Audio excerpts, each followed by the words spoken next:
Illana Burk, CEO of Your Life's Workshop, coach to entrepreneurs and solopreneurs across dozens of industries, and host of Good Business. With nearly 20 years' experience helping hundreds of clients create profitable, ethically driven, and sustainable businesses based on their life's work, I'm here to teach you how to do great work, make great money, and make a positive impact without feeling like you need a shower afterwards.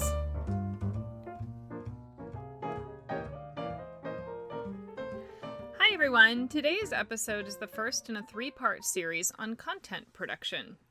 Now, I am by no means an expert content marketer, at all. I am definitely in the mediocre at best category when it comes to regularity, which is part of why I'm doing this series, because I want to talk about something that I happen to know a lot about, but fail to leverage with a huge amount of consistency. So my inconsistency is extremely consistent, and those that know me tease me about it on a pretty regular basis.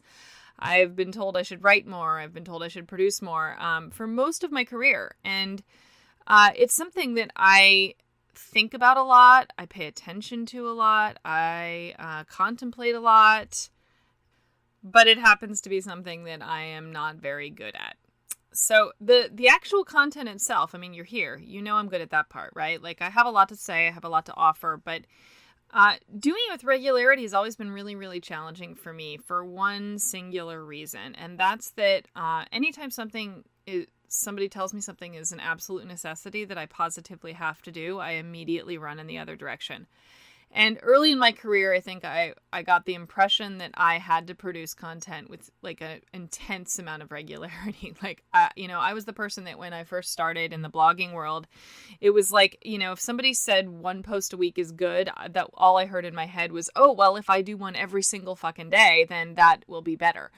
And I remember when I started out, I created this like massive, insane content calendar, and I broke down all the ideas, and I had this huge, we're talking every single day. I think I spent like 3 days creating this monster content calendar of like all the posts I was going to write every fucking day. I think I made it 3 days, maybe 2, maybe 3, before I just totally threw in the towel. And my whole content calendar went out the window, because what I realized that for me, the way I'm wired, I couldn't produce content unless I felt like profoundly inspired by something. Like, I needed a really deep spark in order to sit down and actually do the work. Because when I do write, when I do produce content, it's heavy, it's deep, it requires a lot of me. It tends to be on the creative side. It tends to be like I write in a way that's really funny and expressive. And I don't say that to be like ego-y about it. I just know that that's true about me. And it's stuff that's, served me really, really well in my career. When I do write, it's like, I've always said to people that it's like when I used to blog a lot, when I write, I get clients. It was just like clockwork. I would write, I'd put something out, it would get heavily shared, I'd get a few new clients. And it was easy for me, but I had to be super inspired. If I wasn't super inspired, it not only wasn't it easy, it was impossible. It was like, I just couldn't do it. So what I want to talk about first is like why we produce content in the first place, because content has become something that's almost like it's become such a necessity that it's almost, it's like a given, like you have to do it. You don't have a choice. Well, of course you have a choice. And I want to talk about why you create content in the first place. So today, the reason why the title of this episode is The Necessity Myth is because I want to break down the fact that it is actually a myth that you have to produce content in order to be successful. That you have to do it with regularity, that you have to do it with consistency, because those things are not actually true. I'm living proof of that. I've been in this business for 10 years and I produce content whenever I fucking feel like it. And my podcast is the beginning pieces of me shifting that into a new phase of my career and bringing a sense of discipline and order to something that I've always really only done when the spirit moved me. And what I've realized is that for me, that's done a disservice to my business. It's started to, at least. I've come to a place where The level of service I want to provide for the people I most want to help need something new from me than they ever needed before. They need consistency. You need consistency. You need to hear from me on a regular basis. You're coming to me for guidance. You're coming to me for something that, for learning, right? For leadership. And I think in order for a leader to be stable, to be viewed as someone who's going to be there for a long time, that level of content consistency starts to shift from inspirational to necessary. And that's where I want to be. So that's part of why I produced this podcast that you're listening to right now, is because I want more consistency. I want to be there for you more. So this is a challenge for me. It's hard. It's really, really hard. Putting stuff out on a regular basis is not a simple thing. And when you're somebody who is heavily influenced by inspiration, I just sort of wait for things to sort of strike me. And that's what I talk about. That's what I write about. That's what I think about. That's what I produce for the podcast. I find it really, really challenging to sit down with a calendar and actually map it out and go, here's what I'm going to talk about this week. Here's what I'm going to talk about next. So, but I'm doing it. And I'm pushing myself. And what I'm finding is once I get over the sit down and fucking do it part, I actually do have a lot to say about a lot of different things. And I can sit down and I can do it. And I'm challenging myself to kind of write a new story when it comes to that, and write a new story about how I view it. But again, today's not really about that. That's kind of about my challenges around content creation and consistency. But it's about the fact that it's not actually necessary unless, right? There's a big unless. Every time somebody does a myth breakdown, there's a big unless, right? It's unless you want a certain set of things, right? Because content is, it's something that you do when you want to grow.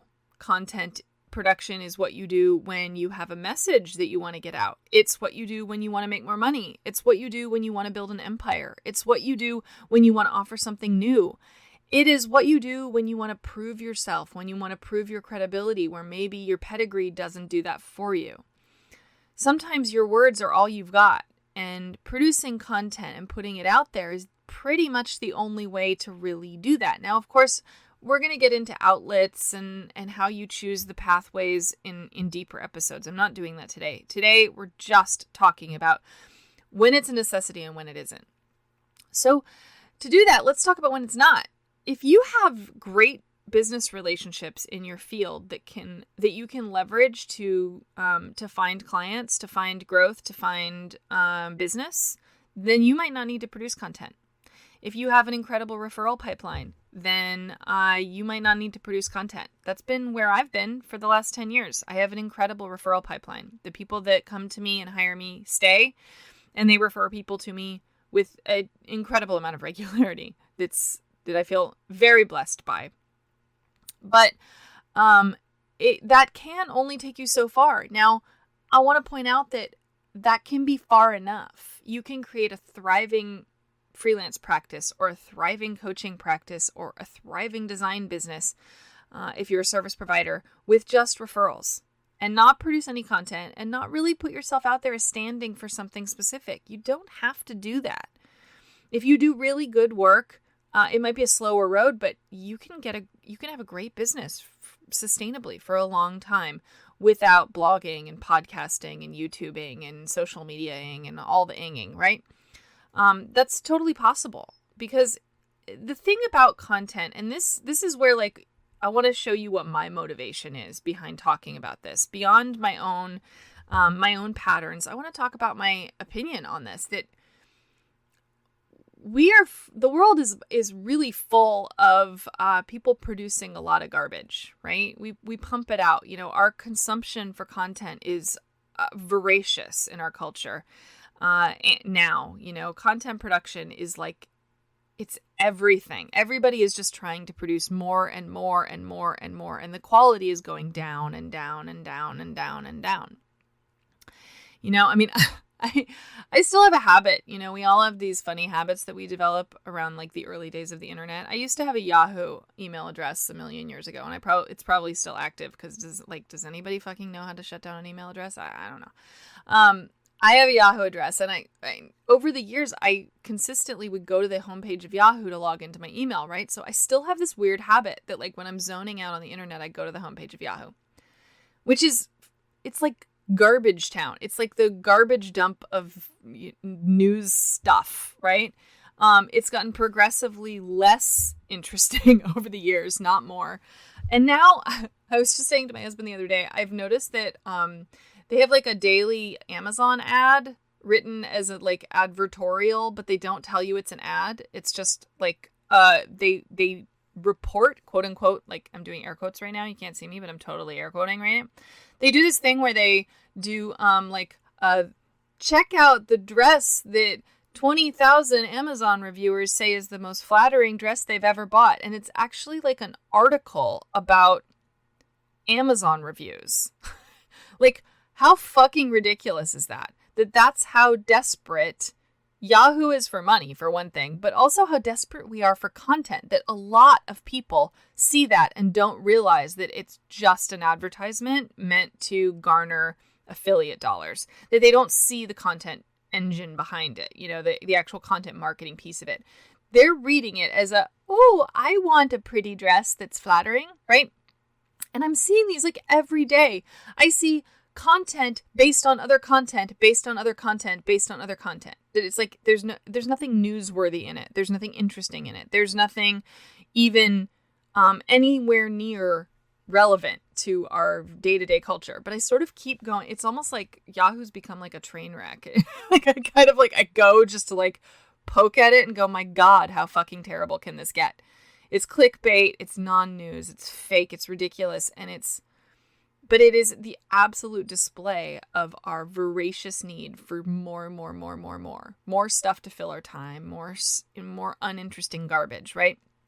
So this is like the rise of fake news, the rise of social media, the rise of all of the various outlets there are to produce content. We've created more and more and more and more outlets just to say the same thing to a different audience, or even sometimes the same audience, but just in a different way, maybe.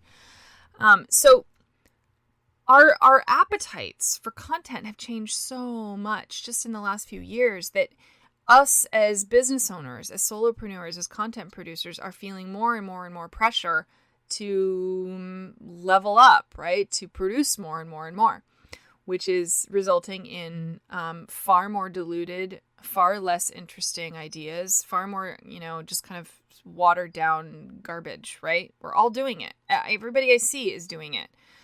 Myself included, it's like I was like seriously planning out my Instagram posts around this podcast. And it's like, I'm realizing like, okay, I need to have some sort of something on Instagram every single day. So therefore, instead of having one really good punchy statement on one day, I have to come up with something that's maybe a little bit more diluted so that I can have something to go up every day. You're going to see it in support of this very episode. I can appreciate the irony because it's necessary, because everything's moving so fast that we have to have something that shows up on a regular basis, or the people that most want to hear it won't hear it, let alone the people that you haven't even connected with yet. So once you start, it gets really hard to stop, and it gets really hard to be relevant all the time, to have something deep and important to say all the time. So we just do it with increasing levels of certainty and lower levels of aptitude and inquisitiveness and curiosity. And so that's why I'm talking about this today, because I want to see more curiosity. I want to see more aptitude. I want to see more assertiveness of education and progressive concepts. And I'm not talking politically. I'm just saying progressive is actually a good thing before it got co-opted by politics. The idea of being progressive means that you are thinking ahead. Let's do more of that, right? Let's think harder ahead and produce content that does that. So I want more good stuff in the world. Most of the things I talk about are selfish in some way, right? We're selfish creatures. I want more good stuff in the world and less garbage. So by pointing out to the vast number of people that are going to listen to this and might listen to what I have to say and might think about it accordingly in how they market their businesses and how they think about making money in the world, I want to challenge you to simply do better, right? You don't have to produce content. You can build your business another way. So that's why I'm talking about this today. Now, plenty of people thrive in their work without writing blog posts or starting podcasts. It does, however, help a lot. Now, that's the kicker, right? You produce content, you grow faster. We all know that content creating helps, but great content, the kind that can change the way that the world sees and experiences your work, should be great. It shouldn't be garbage. It should come from a plan, it shouldn't come from just a plan that's designed to manipulate or leverage. It should come from your core. Now, the plan can come in, like I'm not saying don't do social media. I'm going to do it. I'm going to do it to promote this episode. You might have seen one of them before you got to this place listening to me right now. Because marketing is still a necessity, right? Content creation is part of the deal. You create content, then you have to create more content to support your content. But the core idea underneath it has to be something real. It should simplify complexity. It should streamline hard ideas. It should clean up messes and convey ideas and inspire and educate and entertain. And I'm going to talk about that a lot more in a later episode. But it should do more than just 5 things to do X, Y, and Z, or, here's a inflammatory clickbaity nonsense title that just gets you to click on something that's just a bunch of garbage reporting on, dresses on Amazon. So instead, when you go to create content, I want to challenge you to start with service, with values, my favorite word, right? With a desire to help. Seriously, at your core. Don't worry about marketability first. Worry about helping first. Your content becomes more than just content. It becomes the backbone of your work in the world. It becomes something that people can use to connect more deeply with both you and your work, and they can use it as a gateway to explore something entirely new, if you light the path. So I want to challenge all of you to light a path with your content. Because it's not a necessity to produce content for content's sake. It's a necessity to produce content that's going to be indelible, that's going to last longer than you are.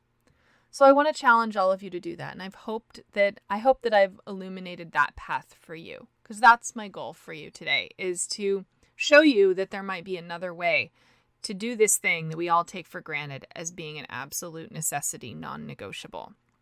Challenge yourself to serve first. Help first, lead with your values, and let the rest come together on its own. All right, everybody, I hope you'll join me for our next couple of episodes. We're going to be talking about content a lot over the next few weeks. I'm going to dig into what makes good content versus bad content. I'm going to talk about how to think about breaking down ideas so that you can leverage simple ideas or big ideas in a more leveraged way, so that you can take your core concepts in the world and offer them up in way more granular, digestible, easier ways to consume. And we're going to talk about learning styles, and we're going to talk about how to access new audiences with your content. So there's going to be a lot, and I hope you'll join me. So until then, you guys have a really wonderful day, and good luck building your businesses and creating excellent content. I know you can do it.